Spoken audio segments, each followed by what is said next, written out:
What's up guys, FM Campbell here, and as you can tell today we are going to be discussing the features that we want to see in Football Manager 2016. Now, I actually saw this similar sort of video done by Golden FM. A link will be in the description to that video if you want to check out his perspective and his sort of opinion on a couple of things. And I found myself in the comment section. I thought, there's a couple of things I'd like to change. I'm going to get involved with his video. So I was writing a comment, and then I found that the comment that I was writing turned into a bit of a paragraph, then to almost a story. So I thought this would be a great opportunity for me. I did this last year to basically get some points across that I would like to see in Football Manager 2016, and it's also a chance for you guys to let me know whether you agree or disagree, or to just add any sort of additional things that that you want to see in Football Manager 2016. Now, obviously, they've probably got lots of ideas. SI probably got lots of ideas of what they want to introduce to the game in FM16. They've probably already looked at FM17 and 18 and God knows how long, but it's all got to be within the capabilities of what they think needs to be done at the right time, which I fully understand. But one of I suppose the main things are things to be fixed from this game. A lot of the time this is just in gameplay and some other stuff as well. Then I've got some additional stuff that I think would be quite cool to see, and I've heard rumours that they might include as well. Then there's a couple of things that I've heard and seen that other people have suggested that I kind of disagree with, and I'll go into that in a little bit more depth and detail as to why. But we'll start off with the things that I would fix or change from FM16. The first one, we'll concentrate on the gameplay, the actual match engine for a start. This is not like technical. One thing I mentioned before I get into this is a lot of people were mentioning about like the graphics. I know the 3D engine is a lot more demanding than the 2D and stuff like that so for people with lower spec laptops or Macs or whatever. They probably play most of the time with the dots in 2D, but I like to play in 3D most of the time. I know it can be a little bit laggy for online play, so we tend to change it then.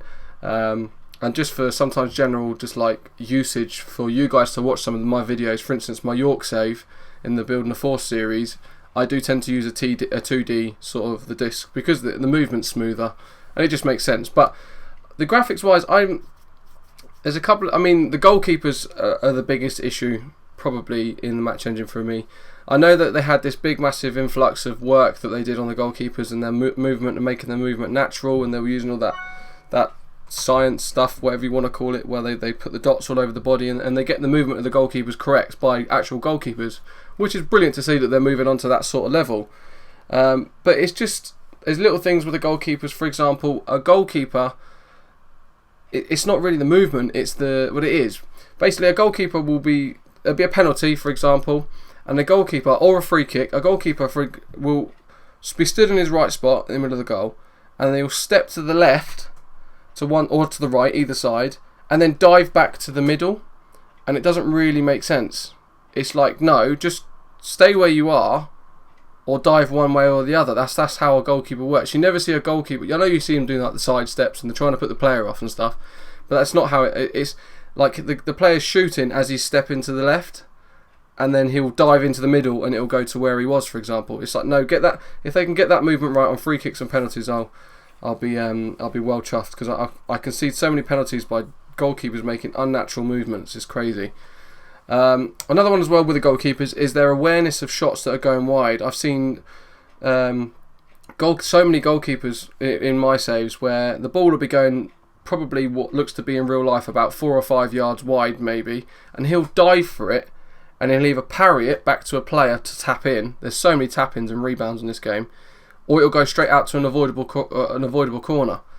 So that's another one. So goalkeepers' awareness of shots that are going wide, because the amount of shots that are parried, brings me quite swiftly onto my third point.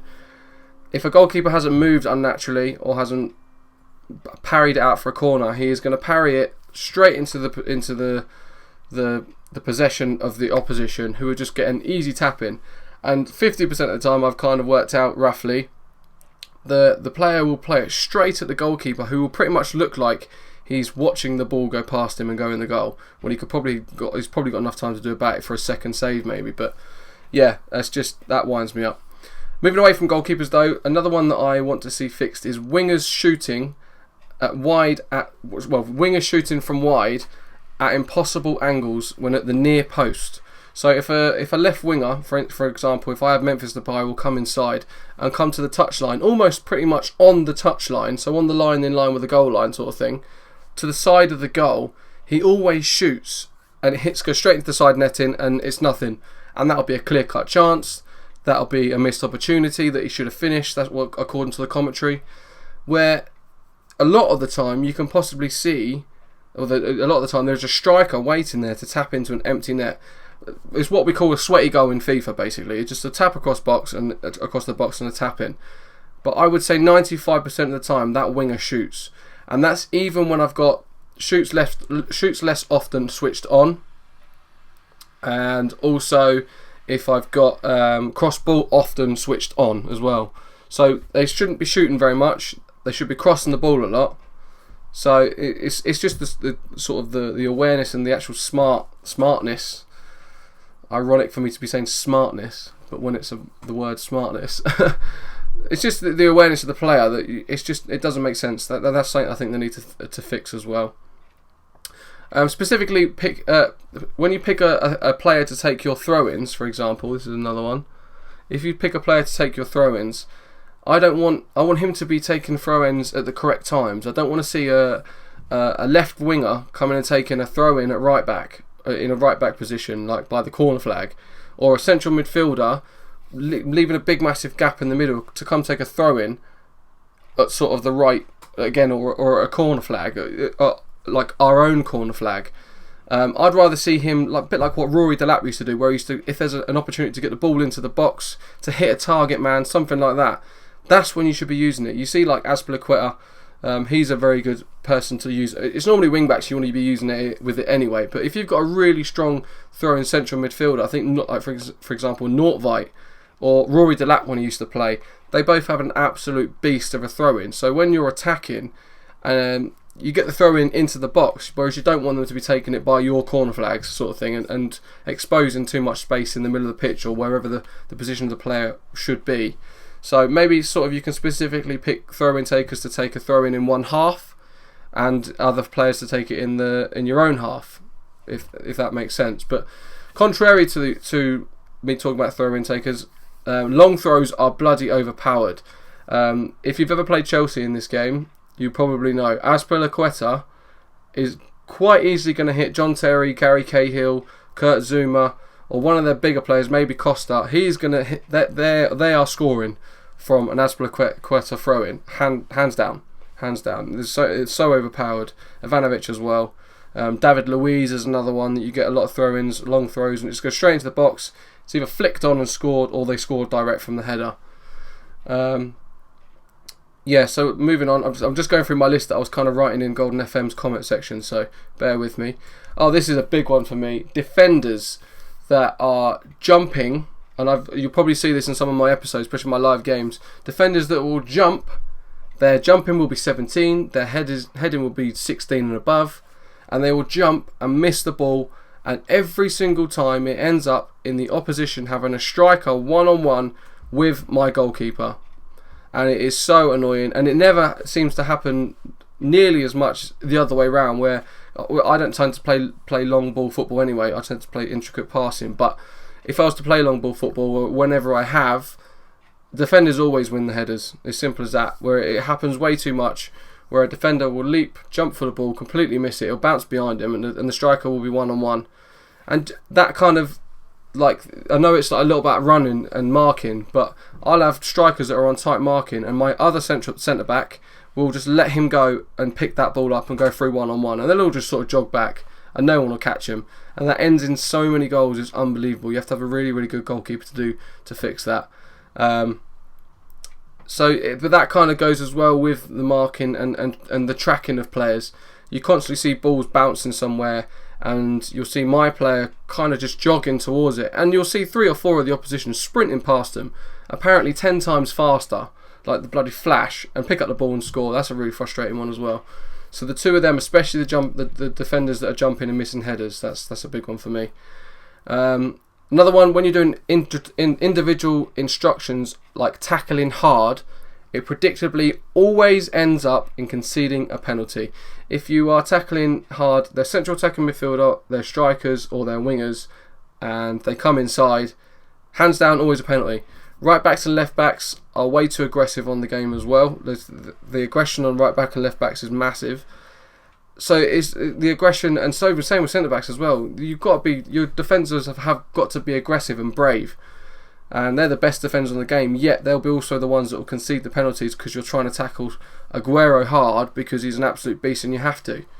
So the amount of penalties that are conceded from whenever you set tackling hard, and then so I won't set tackling hard, and I'll get the press conference where it says, you are one of the you're the most fair playing teams in the league. You never get bookings or anything like that. As soon as I put tackling hard on, yellow cards galore, red cards galore. It's mental.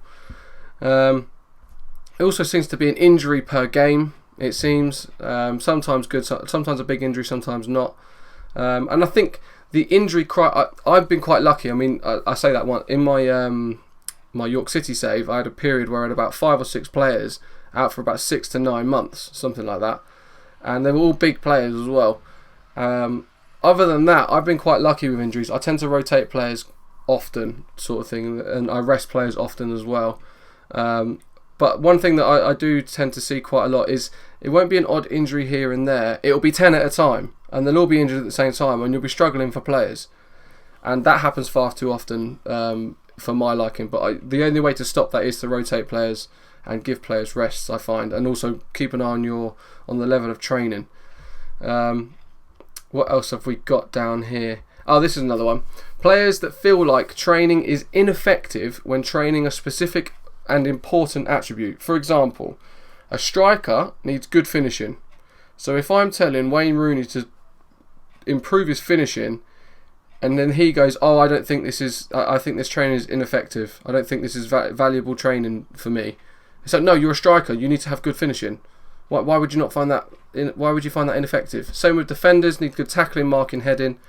They'll go, oh no, I think this is ineffective. It's like, no, you need to be able to header and tackle and to tackle a ball, to tackle a player, to mark a player. That is your key roles as a centre back. And it's frustrating when they moan about that. I know it. I don't want to make the opposition or the AI harder, but the current AI, they don't rotate their players enough. So they'll have a first team 11 which they'll use all the time, no matter on their fitness, when they'll have just as good of players that aren't tired and they won't ever play them.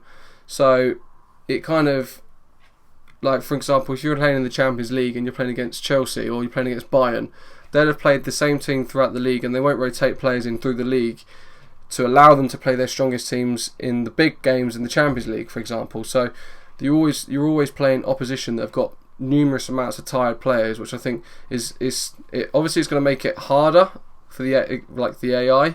The AI will be tougher, but it's unrealistic. That's just it's a pet peeve for me. Team talks. This is a big one for me. Players need to actually have some sort of reaction to passionately saying, "Do it for the fans."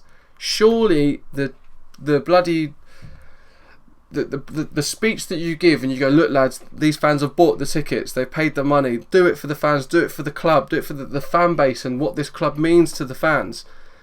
I never get a reaction from "do it for the fans." Never. And I think that's stupid. I think that should be one of the highest things, surely.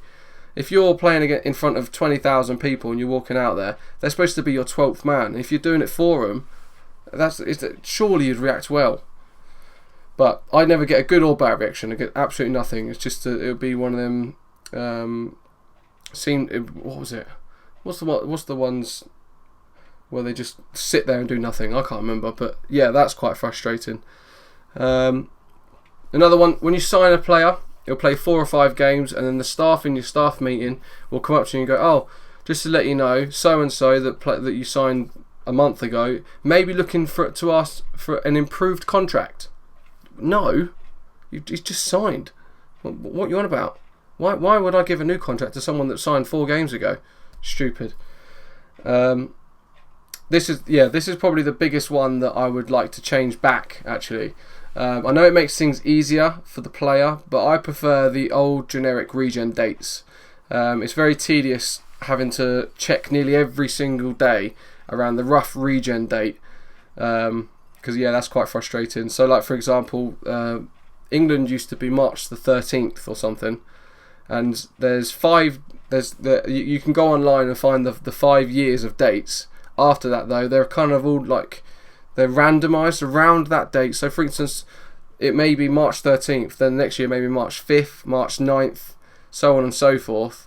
And then after that 5th year, where you don't know the date anymore, it's like you've kind of got to check between March 5th and March 19th every single day to go and see if there's been a regen date. And that's different dates for different countries. So you think about adding them up, all the different countries from around the year, like you're looking at probably, if you just want to commit to Europe alone and maybe Brazil, Argentina or South America, you're probably looking at sort of doing it and having to check for different countries for, I'd say, 40 countries. And imagine the spread of dates between the 40 countries. That's about 20 days. You do the math on how many days you've got to be going to check in for youth intakes everywhere all the time. So that's quite frustrating. I'd rather than go back to the date where the day comes through that it's the English ones, and another day it's the Spanish and the French, and then there's another one where it's the Germans, and stick to it. Because I used to set up a note that would do a reminder saying, oh, just to let you know, tomorrow is the day that the German regen players they come in. So I'd then go continue to the next day, and then I'd go and look at the German regens. I know it makes things easier, but it just takes the whole sort of sitting there, and I know it's more realistic because it's harder to find like proper gens, proper gem of a regen, if that makes sense. But I prefer that. Right, so we'll move on to some ideas to add if I don't think of anything whilst I'm doing this. Right, so I'd like to make suggestions about finances when in game. So I'll have taken a club, for example, up to a value of 1.5 billion. They were willing to give me hundreds of millions of pounds to spend in the transfer budget. For example, my original Man United series on FM15. I had something like 320 million in the bank to spend at one point, but I'll have £5 million worth of debt that they won't be, that I can't do anything about. I just have to keep playing it out until the debt's cleared. And I know it's kind of a background thing, and you've got financial directors and whatever that deal with it and stuff, and it's not really your role. But it'd be quite cool if I could go and speak to the board about the finances and say, look, I'll be quite willing to cut down my transfer budget if you want to put this money towards paying off some of the debt. I know they give you a balance, and it's always nice to have a big balance, but I also like to think about the club, and I like to think about the future of the club, all that good stuff. So every now and then, if I've got 20 million and I've got 1 million of debt, I'd say, look, I'll have 19 million. Take that million and sort that debt out.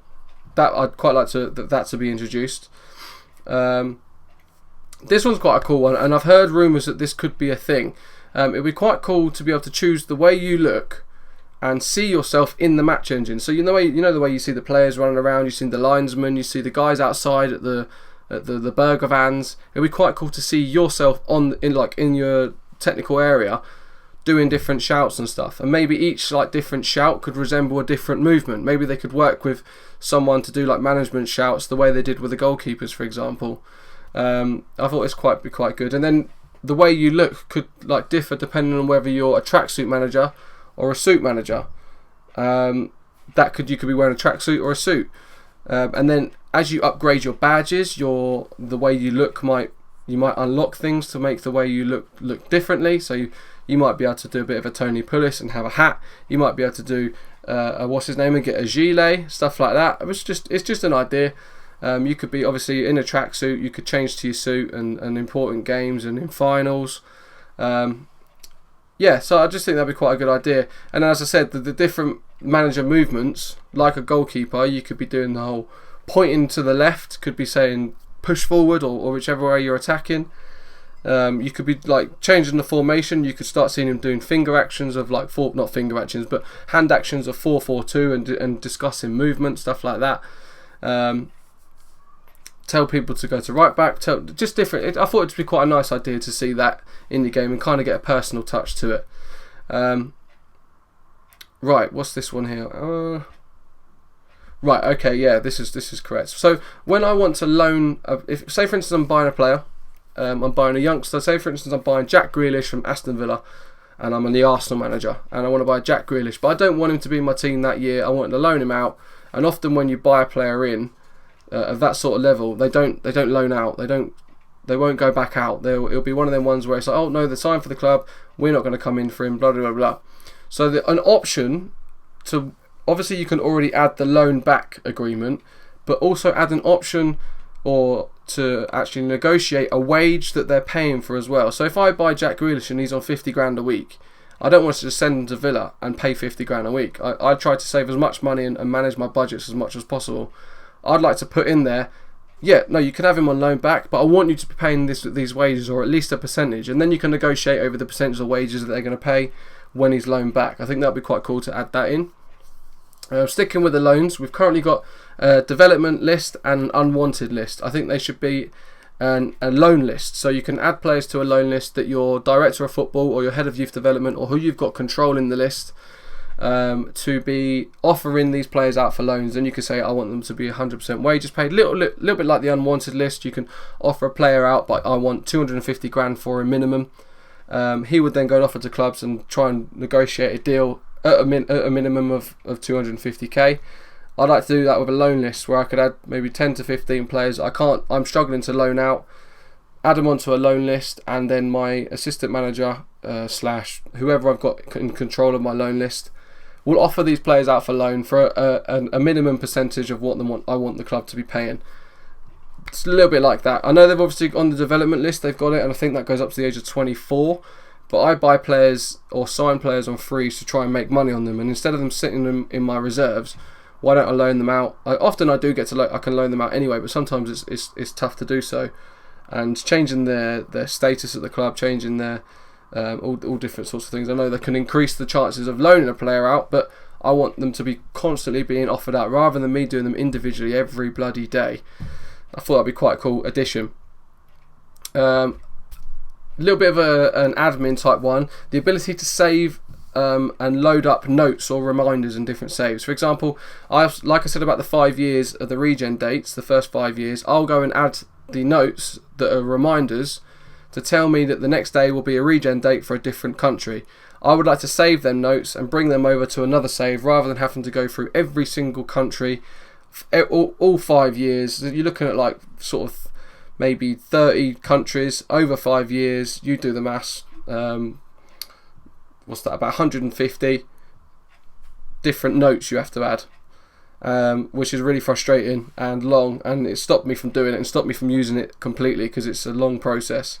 So the ability to save your set of notes and bring them over to another save and then load your notes or your reminders would be a good idea to save me redoing every single one all the time.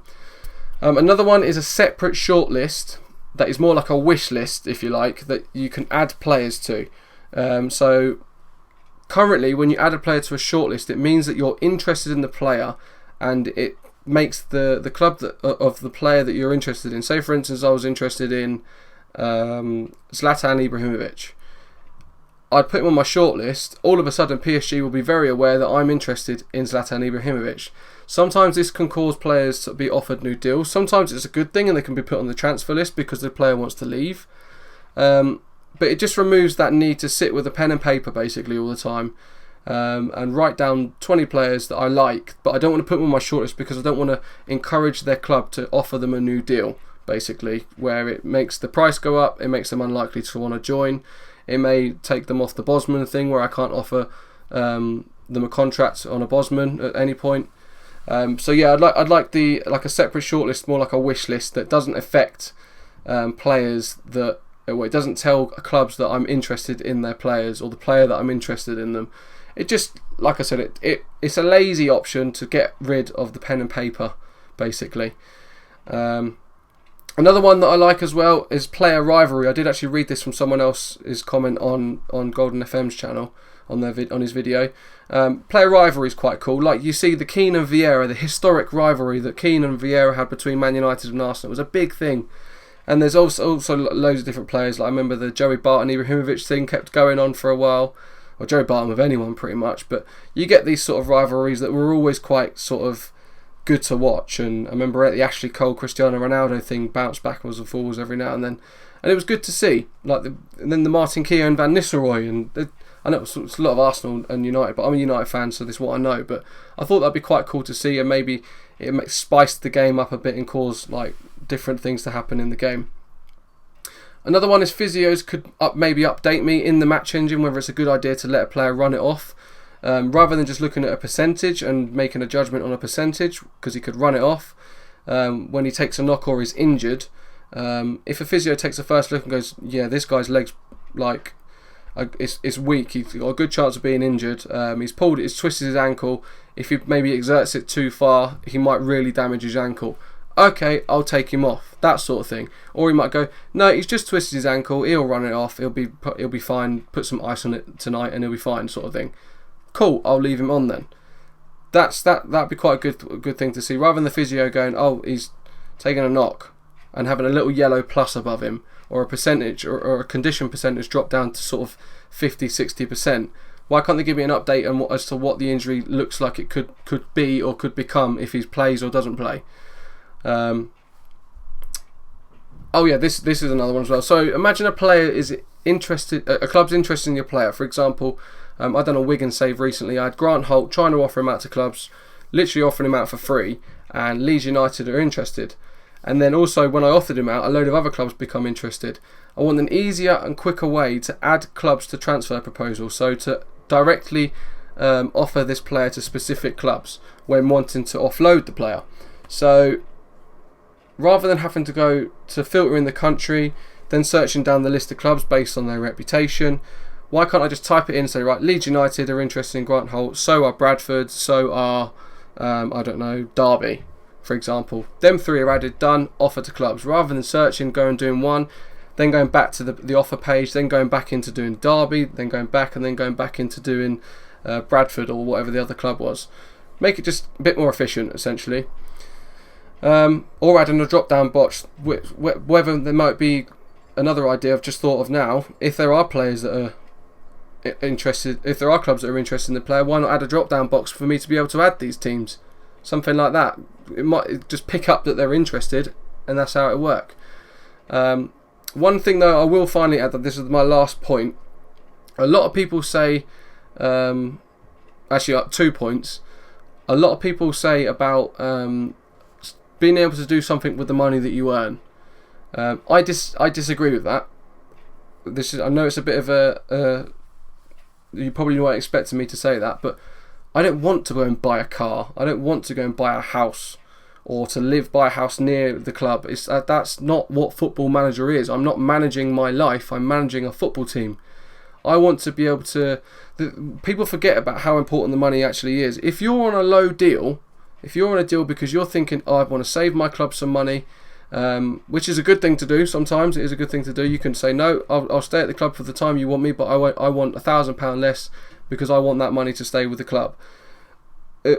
If you're on a low budget, or if you're on a low contract, it is very easy for the club to sack you. It's very, very easy because it doesn't cost them hardly anything. I know it also goes towards, like, the amount of money you earn goes towards the accolade thing and the different manager tables against all other people that play the game, which is, some people like to get involved with, some people don't. I'm not really too bothered about it, although I do check it every now and then to see where I am roughly. It's quite interesting to see. But I liked, for example, when I was at Man United and I'd won 4 Champions Leagues in 5 years, I've got a legendary status. I don't want them to sack me for that. I've built a team that I really like. I don't want them sacking me. I want a big wage. I want it to cost them money. I want a 5-year deal, and I'm on $100,000 a week. That's the sort of contract I want. So then they'll turn around and say, oh, we probably can't sack him. It's going to cost us £20 million, something like that. That's what people really, really forget. Another one that I did think was quite a good idea. It's not to start it was basically to manage the under 21s and to manage the under 18s and youth teams at national level and stuff like that. I think that's a really, really good idea. I don't think they'll introduce it anytime soon. I know Miles has had arguments with different people on Twitter and stuff about introducing this. I I don't like the idea of being a physio or a scout or a coach or anything like that, because it's Football Manager. You're managing a football team. But I like the idea of being able to take the management job at the under-21s of a lower down club, for example. I like that idea. And then increasing your knowledge and your coaching badges. And as you do better coaching badges, you can have better jobs and you can have better chances of managing higher clubs, basically. It just kind of gets rid of the option where you have to manage a lower club straight away if you've got a low level of experience or knowledge or reputation. So it'd be a good idea to introduce that. I do like the idea of that, but maybe it's managing the under-21s, managing the under-18s, not necessarily coaching, but managing them. They're your team, and then you might get the first team manager will pass you players because they're not fit and say, look, can you play these players in this game? And I'll say, yeah, no problem, cool, or not, or whatnot. And then you kind of rotate it and you help the club, and then you can build yourself in the club. I think I like that idea, but I think the game is a long way off that at the minute. There's a lot more important things they need to correct before they do that. But anyway, that's going to conclude my opinions. I'm sure I'm going to turn this off and stop the recording and think of more things that I want to add. Don't forget to go check out Golden FM's video. Link will be in the description to that. He's obviously introduced and thought of some different things that he could add, which is quite good as well. So yeah, don't forget to check him out and subscribe to his channel. He doesn't know I'm doing this video. I don't think he even knows who I am, to be honest. But yeah, it's given me the idea. And rather than me just leaving everyone a big massive paragraph on his video, feel free to get involved on this one as well. So get your comments in, like the video if you've enjoyed what I've said. Let me know if you disagree with anything or you agree with it, or if there's additional things that I haven't mentioned. I'm sure, as I said, I'll turn this recording off and I'll think of more. But thank you very much for watching. I've been FM Campbell, and I'll see you guys in whichever video you decide to watch of me. Alright, peace.